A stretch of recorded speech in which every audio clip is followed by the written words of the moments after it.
Hello ladies and gentlemen. For those of you that don't know me, my name is Jaxon Hawke, famous explorer and adventurer. Now what I'll be doing for this show today that I call Into the Wilderness is I will be essentially hiking up this mountain, exploring the wild, teaching all of my fans about nature itself. Now, if you haven't been following my exploits for whatever reason, I have previously hiked Mount Everest. I have discovered a new species of marauding mockingbirds in the Middle East. Hold on. Whoa. Did you guys see that climb? That was very close. And so stay tuned, and you might learn a thing or two as we go on this hike today. Stay tuned.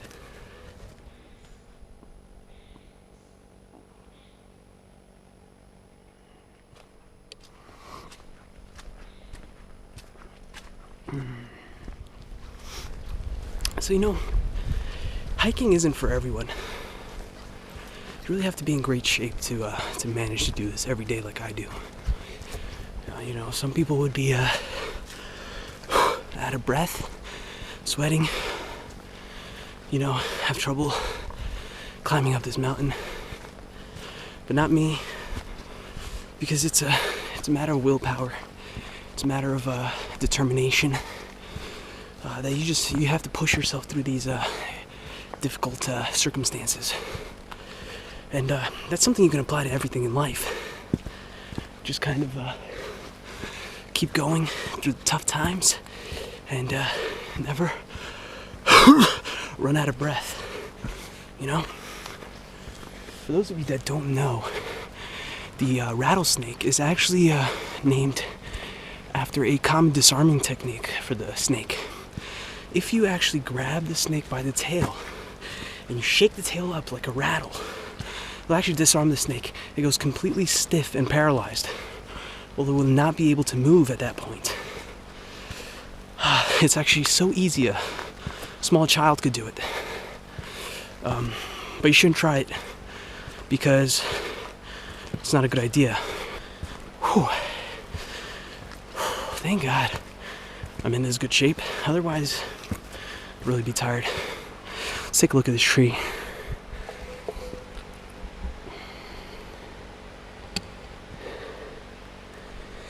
Now you can actually tell the age of a tree by counting how many branches it has. Trees like this though, no branches. This is a brand new tree. Notice that it doesn't have any branches.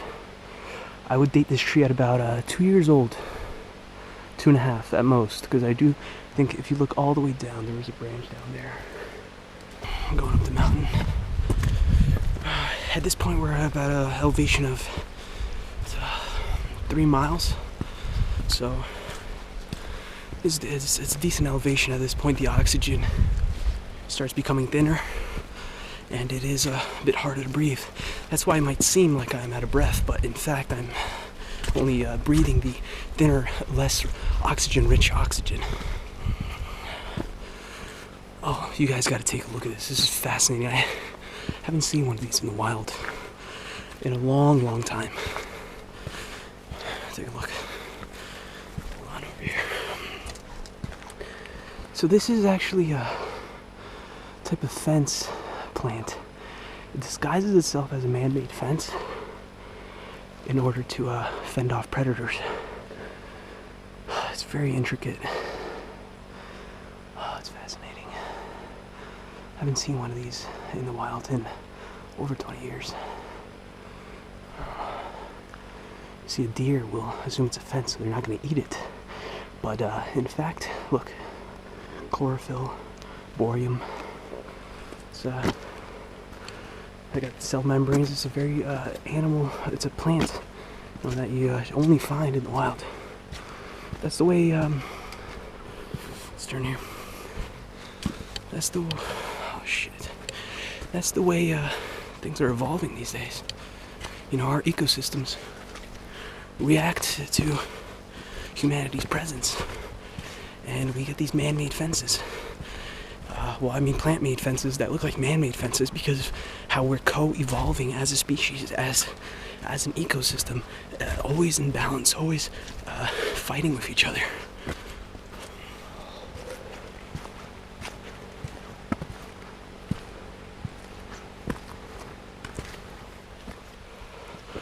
We're coming up on some natives up here.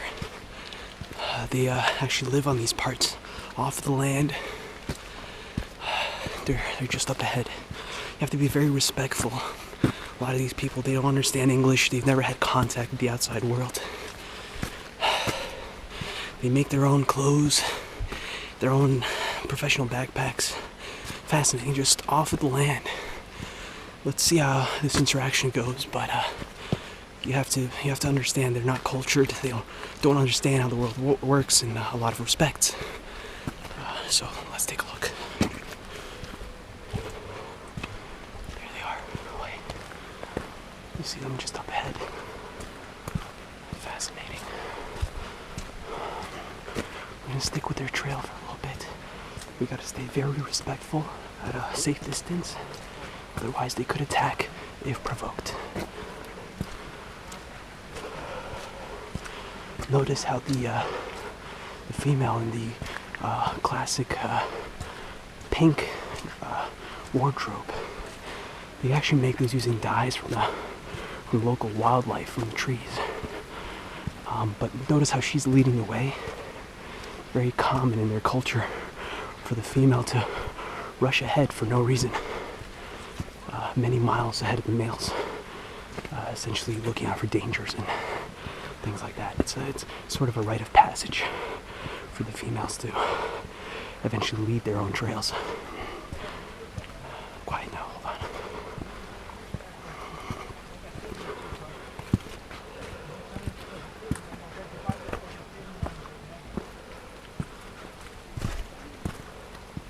Gonna get a little bit closer here. Oh, it's fascinating. Just up ahead there.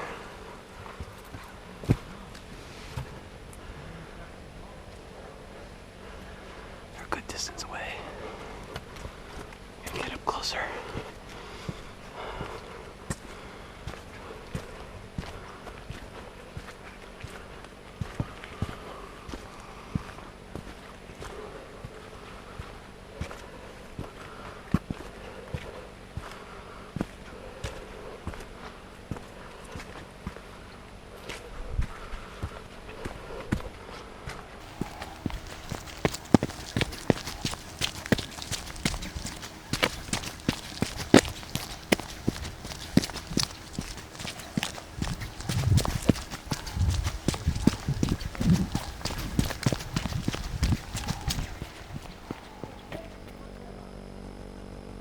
It's fascinating.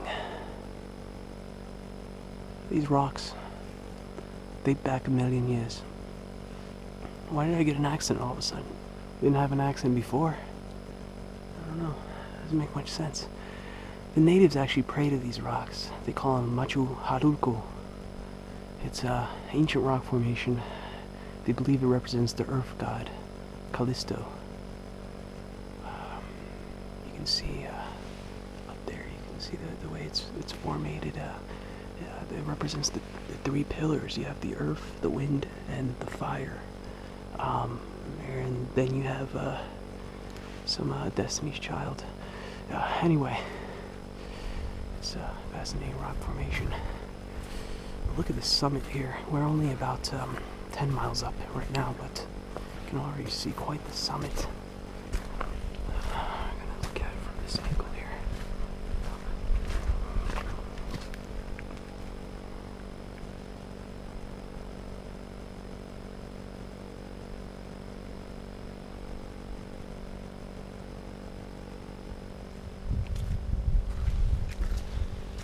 Solitude. It really gives you perspective over everything.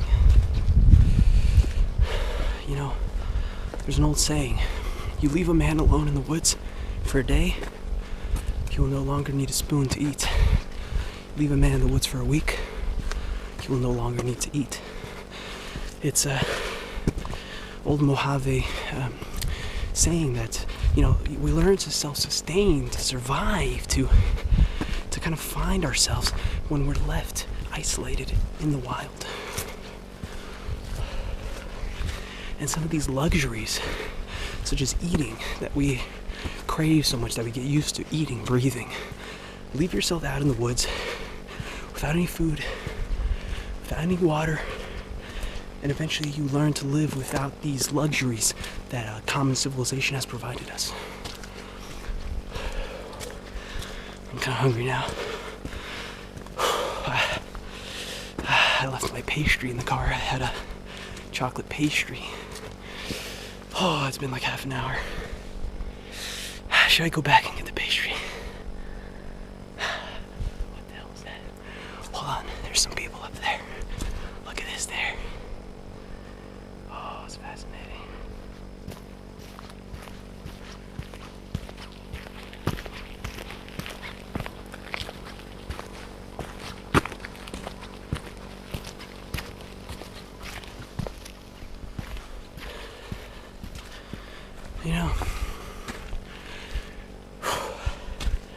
There's some common tenets of transcendentalism as they were developed by Justin Thoreau.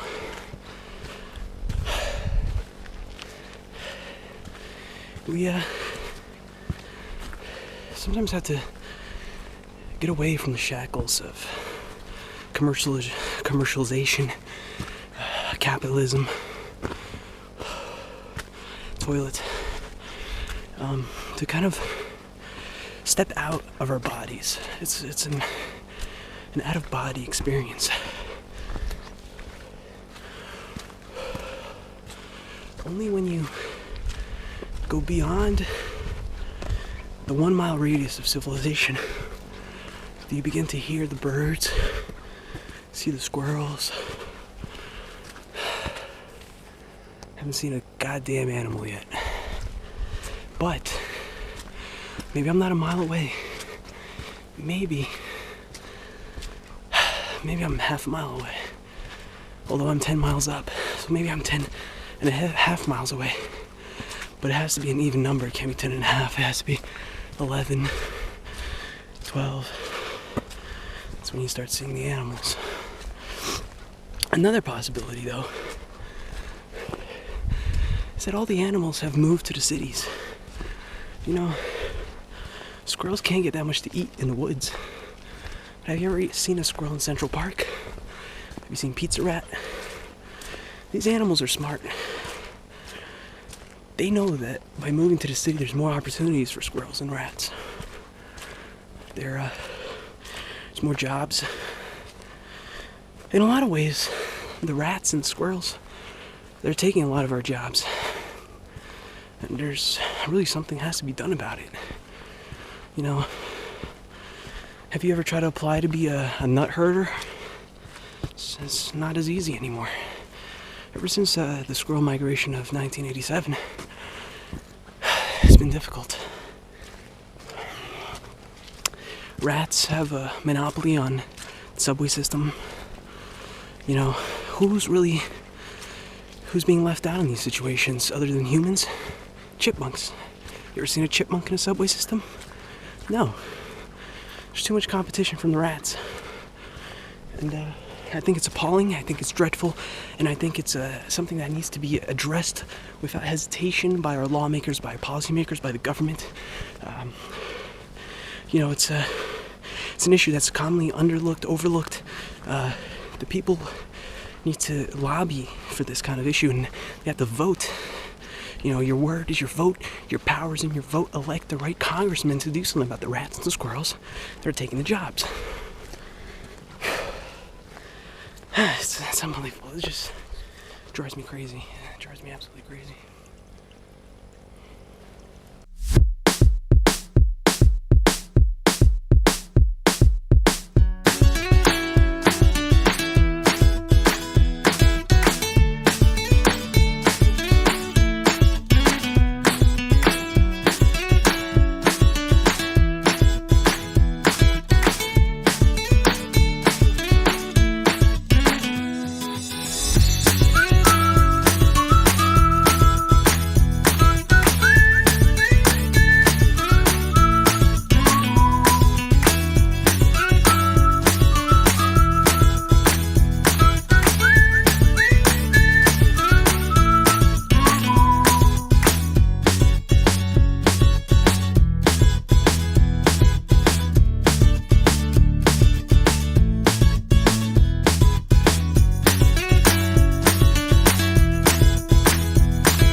wondering where I got this shirt, it is not a brand name, so I don't know what kind of shirt it is, but you know, those are usually the best kinds. You know, they don't have an agenda. It's just a shirt made by a guy, worn by a guy. So, you know, his backpack is probably camelback or something. The top is windy because everything's trying to knock you off. So you have to stand firm, because when you get to the top, you can't go any higher. Although we didn't get to the top because we got lazy. But, point made. What? It's a lot easier to go down than it is to go up. So in life, when you find yourself struggling to get to the top, always remember, it's very easy to tumble back down. So be on alert, be on the lookout, and make sure nothing, Jesus, it's freaking windy, make sure nothing